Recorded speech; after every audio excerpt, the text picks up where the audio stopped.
Everyone, this is Vishal from Uncharted FX, and what a week. And it seems that I'm saying that every week now, but this is the environment that we are in.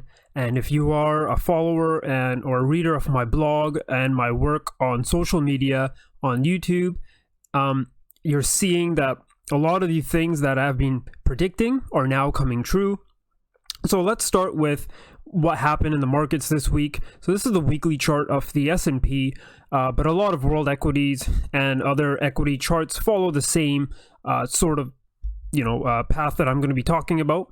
So this week we had another major sell-off, and then price got bid up.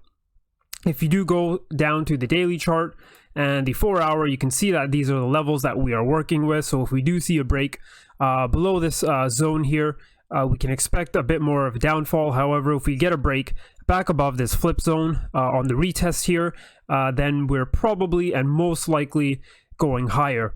And I want to show you this fib level. So this is a fib level that many people have been working with for the past couple of weeks, since December actually. And this indicates that there's still room left to go higher on these equity markets. So 3,107 is basically the number for the S&P 500 here. And all the other charts, again, Martin Armstrong talks about the Dow Jones, 30,000. So that's, what would be the next level for the Dow Jones. But a lot of people have talked about this, and, we are still making higher lows here on the weekly. So higher low, higher high. Could this be another higher low? And again, for that to be confirmed, we need a break above the highs here. So as long as we're above this higher low on the weekly level, we're technically still in this uptrend. So what happened this week? Well, we had this major sell-off here, a lot of geopolitical news, China news, etc. And then on Thursday night, we had this news floated out about central banks and stimulus. And then on Friday, CNBC also started to float out this whole idea of stimulus. So again, if you follow my work, I've been talking about how banks will be cutting rates, and they'll basically gonna go back to QE. The Fed basically stopped quantitative tightening, so that's when they sell off their balance sheet. Quantitative easing is when they bid up their balance sheet, so buy more stuff. And quantitative easing began in 2008, and we had 4 rounds of it during the Obama administration. So 4 rounds of QE took the balance sheet of the Federal Reserve from about 800 billion to around 4 trillion. And I believe right now it's maybe, they said they've been selling some of it off, and I believe it's around 3.8 trillion right now. So they haven't sold a big chunk of it. And quantitative tightening now is going to end at the end of this month, August, which opens the door for more stimulus. And I find it interesting that this news was floated out when markets needed some positive news to go up. So again, folks, this is coming. QE is coming. They're not going to call it QE. They'll probably come up with a new name. Why can't they call it QE? Because as I've outlined, if they call it QE, remember QE was supposed to be a one-time desperate policy attempt to prevent another 1920s, 30s like Great Depression due to all this debt in the system. So if they call it QE again, then people are going to realize that nothing was solved, and now QE is the norm, and it's going to be going on forever. We have fake markets. It's all about central banks just keeping markets propped up, and I believe that's basically where we are right now. But there will be a confidence crisis later on, because right now the party is still on. There's still money to be made, and no one wants to be that first person yet to exit or to be the party pooper right now, right? So as long as this cheap money comes, yes, we'll maintain this illusion, but when it all ends, and it will end, it'll be the middle class left holding the bag. So another reason we can see or predict why stocks are probably going higher is, let's look here at the bond markets. So there was the big news about the yield inversion between the 2 and the 10. And again, folks, the curve is still inverted, even though now the yield curve is sort of normalizing here, or stabilizing, because it's not really normalizing. So let's use the word stabilizing. So in the 2-year, 10-year, and the 30-year is actually back over 2%. So what this is telling us, folks, is this is telling us that money is leaving the safety of the bond markets and is probably coming back into stocks. So the bond market is telling us this signal, so it'll be interesting to see what happens with stocks. Again, you'll probably hear a lot of news on China and stuff, and maybe trade talks are going well. I believe President Trump tweeted that this weekend. Honestly, folks, I don't think the market cares about that. The market doesn't care about forward guidance, PE ratios, and all that kind of stuff. It just cares about cheap money and central banks keeping this party and system going, and that's what's happening here. These central banks cannot allow the stock markets to go down. But before we talk about central banks, we need to talk about President Trump. He needs markets to go higher for his re-election. He wants to use the platform of keeping America great, and he needs stocks to go higher. If you look at all elections, the incumbent and the ruling party is always thrown out due to economics. I know a lot of these people who support the Democrats and stuff think that this mosquito was released in the States that turned everyone into a racist, and that's why they voted for President Trump. That's not the case. If the economy was as strong as President Obama and the Democrats said it was, then Hillary Clinton would have won. It's all about economics, all about business and money, really, and that's really what it's all about. Again, the Democrats, they do like to, and a lot of these socialist / liberal type parties like to target younger kids who are in university because they're not really paying taxes, they don't own a home, they don't have high-paying jobs, so it's very easy for these democratic and liberal socialist type parties to tell these young kids or young students that you are where you are at your life due to your gender, your background, your religion, all that kind of stuff, right? So again, it all comes to economics, and Trump needs stocks to go higher, and I find it very doubtful that he'll be able to keep this whole thing going until elections next year. So it is going to be an interesting time. There is still room for rates to go to zero, and then let's see, how people will take this QE. If rates do go into the negative, so if we do see these rates go to the negative, it's possible that the Americans can do it as well, because most of Europe is doing it, and Japan as well. So the ECB and Bank of Japan are the only buyers of bonds to keep it negative, because no one else is going to be buying debt when you're losing money when it's negative. But if the Americans go negative, if the Fed goes negative, then it really is going to put into question and threaten the US dollar as the reserve currency, because right now a lot of people will put money into the US stock market or into the US due to their bonds at least at least yielding positive here, and many other reasons that I've outlined in a lot of blog posts about the dollar and why I think it's probably going to go higher even when the Fed is going to be cutting rates. So again, back to President Trump here. I've talked about how these stock markets are his Achilles heel. He cannot win the trade war while hoping for stocks to go higher.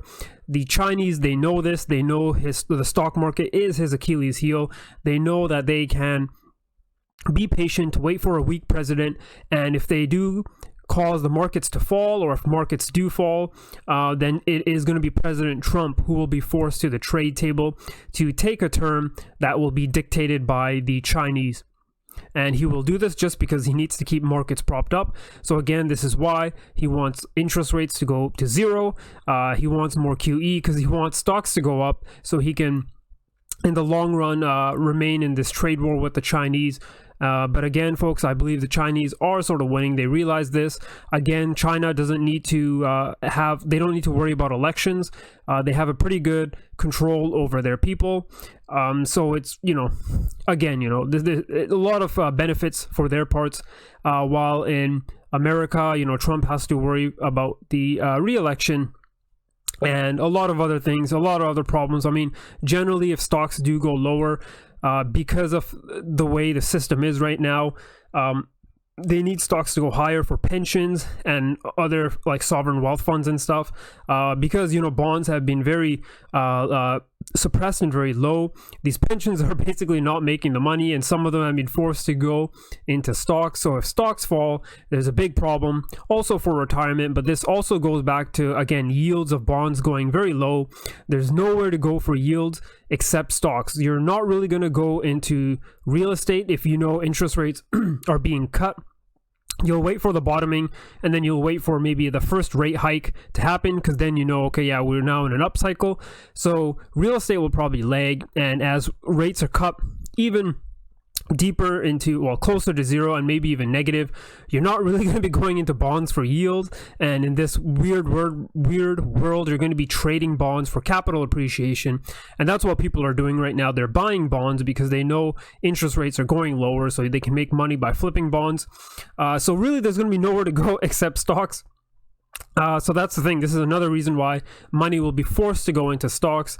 Again, as I said, the only sort of thing that can drive stocks down is some sort of confidence crisis. When people realize what the game is, that there won't be free markets, it's really going to be these central banks basically running everything and controlling everything. They're going to become more and more powerful, and also maybe some sort of large geopolitical crisis. And that's not out of the question. I've already talked about how we are heading towards a confidence crisis in government, banks, and the money, because people are going to realize that this is happening, that it is basically central banks running the show. We're not really in free markets, and everyone is devaluing their currency. So that's just beginning. We're just seeing the beginnings of that. So everything and anything is going to be done to keep the stock market up. I want to show you this article here. It says here that President Trump on Wednesday called the CEOs of the biggest U.S. banks as the stock market plunged.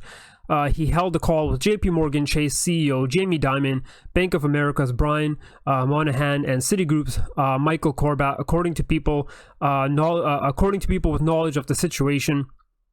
And I think this article was sort of leaked because a lot of these guys, these CEOs, are making more money than Trump, and they're quite powerful people. They don't want to be forced to take this call. And I mean, you can sort of take a guess on what President Trump said. Do you think what he's saying is going to benefit the banks or benefit the middle class? I'm pretty sure he's probably telling them that, look, the party's not over. Let's keep this going up higher. Do what you have to do to buy stocks. Keep the markets going higher. If the stock market does crash, don't worry, the government will bail you out. Something like that. So again, folks, this party is not over. Everything and anything is going to be done to keep stocks from to go higher. And in the end, when this whole thing drops, which it will be the middle class left holding the bag, and you will also see the death of fiat. And you're already seeing the death of fiat, as I mentioned. You can take a look at gold charts against all these other fiat currencies, and this is telling us something. Again, this doesn't happen right away, but this is telling us, you want to be in gold in the long term, or Bitcoin or silver. Again, Bitcoin, I have some doubts on that, but it still can be technically a way to get out of fiat. I just think you probably want to cash out of Bitcoin earlier, because when it comes to take profits, and if everyone is taking profits, these crypto exchanges are not regulated, so they're not likely going to be able to pay out everyone, and they don't need to have the money because, again, they're not regulated. So there will be problems. I think you want to be in precious metals in the end, and I've already outlined why I think governments will be adopting digital currency, because it does help them to get bigger when it comes to tax collection and MMT and universal income. You do actually need a digital currency. So again, folks, crazy times we're living in. I just wanted to give you an outline on why I believe stocks are still going higher. Again, if they're going to go lower, it'll be some sort of geopolitical situation, which is very likely to happen. Also, it will happen when that confidence crisis occurs. So right now, a lot of people think central banks still have tools to cut rates and go back to QE, but they're soon going to realize that, hey, wait a minute, this means that QE 1 to 4 didn't work, and we're probably going to be following what Japanese and the European Central Bank is doing, and that's like the best case, right, scenario. So there's really going to be no free markets anymore, and that, again, has some repercussions for the US dollar being the reserve currency. And I just wanted to plug in also my trading view here. If you are someone who does trade a lot and follows the markets a lot, I just started this a couple of weeks ago, and well, I mean, I've had it for a while. I've just gone back to it a couple of weeks ago, and I have been posting a lot of charts and a lot of larger blog posts here. So if you are an active trader or just interested in the markets and trading in general, please check this out. I do post a lot of my setups and stuff, and I think it's things that you will enjoy. enjoy. So that's it for me, folks. If you liked the video, please give it a like. If you're not following the channel, please do follow, and I hope to provide you with some more good insight and charts and geopolitical news as we go further.